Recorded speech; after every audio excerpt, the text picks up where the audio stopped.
So what do you remember about the assassination of Robert Kennedy? I was in college at the time, and I heard it on the radio the day after, and it was sad, and we didn't know that he had passed away immediately because he died a day or so later. And he was a champion of civil rights, and he also was very glib. He was youth-oriented. We thought he was going to be a new person in office that would do what the young people are interested in, primarily getting out of Vietnam, and civil rights was a big thing, the issue of helping disadvantaged and people of minorities. And so we were just sad that this had occurred and wondered why it happened. What was the effect of Robert Kennedy's assassination on the society?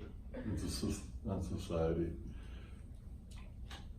I don't know the immediate effect, but the long-term effect of his assassination was his not running for the presidency, not being nominated for the Democratic presidency in '68, and consequently President Nixon won the '68 election. And I think that the priorities of the country would have been different had Robert been elected and not assassinated. He would have been more oriented towards civil rights, basic the rights of people in society, helping people get up and going, giving them opportunity. What do you think would have happened if Kennedy was not assassinated?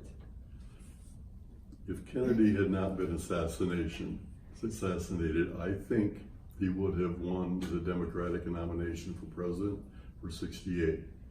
And I think because he was a Kennedy, that he probably would have won. And had Robert Kennedy won the election in '68, I think in all probability would have gotten a second term, depending upon how he handled the Vietnam War, and we would not have had Watergate.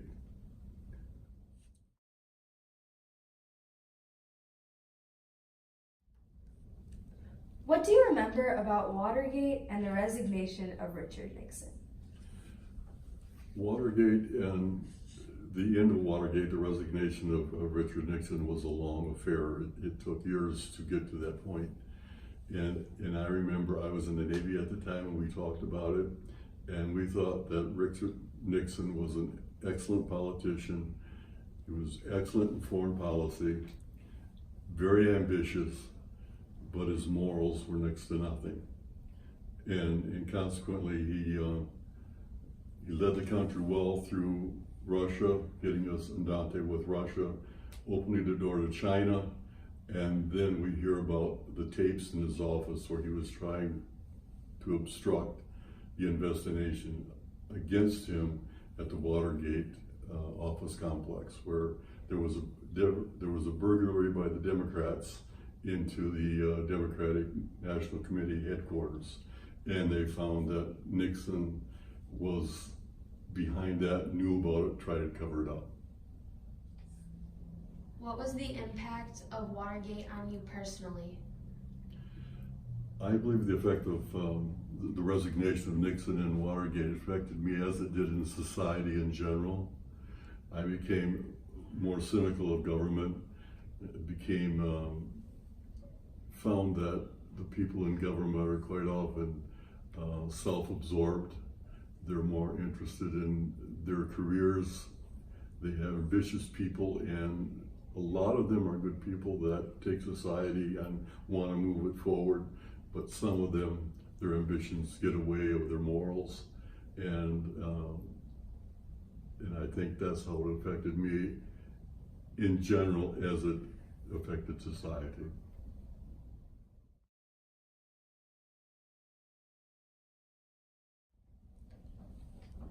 What do you remember about the attempted assassination of Ronald Reagan? I remember when it occurred because in a former life I was a cattle bus driver, and I was driving the East Lansing. I was parked on Farm Lane, forget the other street, and Darlene was on campus at the time. You were going to classes, I think, and I was sitting there in the bus, and she came over and she said, "Did you know Ronald Reagan had been shot?" And I said I didn't, but I had a radio in the bus, and then after that, then I listened to the radio, and I had heard that there was an assassination attempt on his life, and at that point, we didn't know whether or not he was going to survive.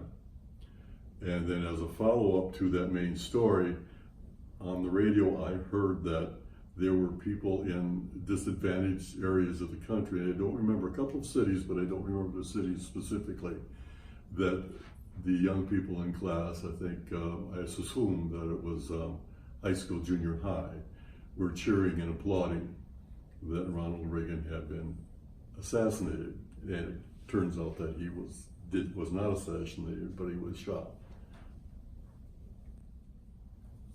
Why do you think the students in class were applauding at the assassination attempt? Why do you think that these young people were applauding?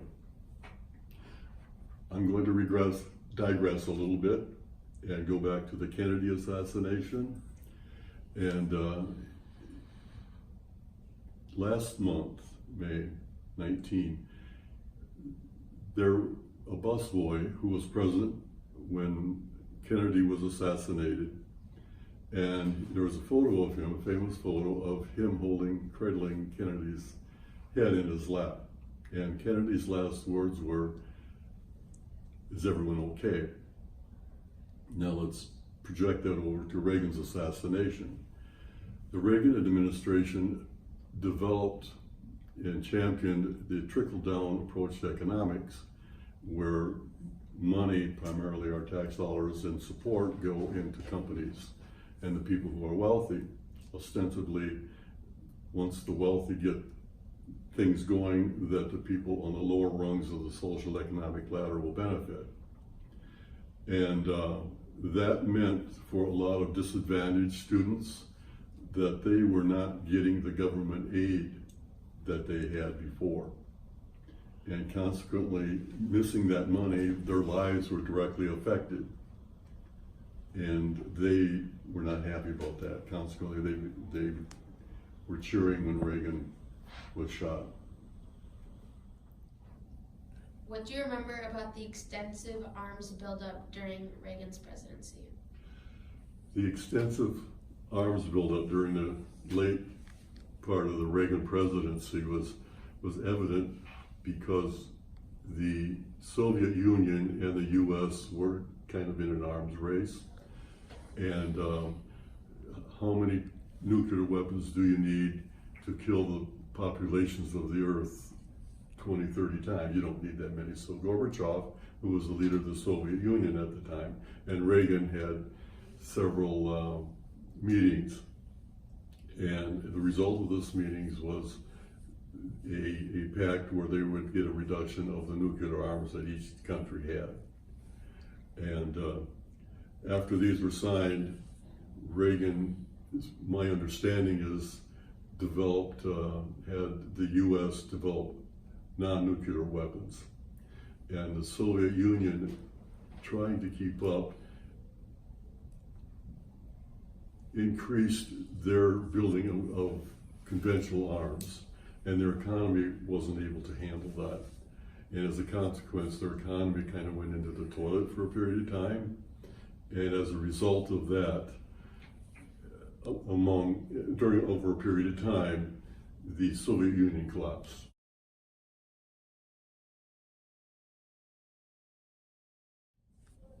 What do you remember about the fall of the Berlin Wall? I remember the fall I was happy. It was a good time.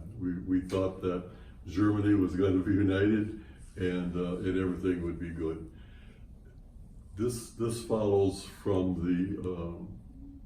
the fall of the Soviet Union and developing into Russia. Russia no longer gave economic aid to East Germany, and consequently the government of East Germany failed, and the wall separating East and West Germany was brought down, and that was a good thing because now the East Germans could have the same freedoms and the same rights that the people of West Germany had all the time. And I remember that there was video of people standing on the wall and the wall collapsing, and everyone was happy. There was graffiti on the wall, and the chunks of the wall were taken off and sold. And what's interesting now is that we don't forget that there was an issue between a free Germany and an authoritative Germany. When you go to Berlin, you can see on the streets where the wall used to be, because the German government put blocks down so you can physically walk where the old wall used to be. And it's a good reminder of what used to be and what still could be.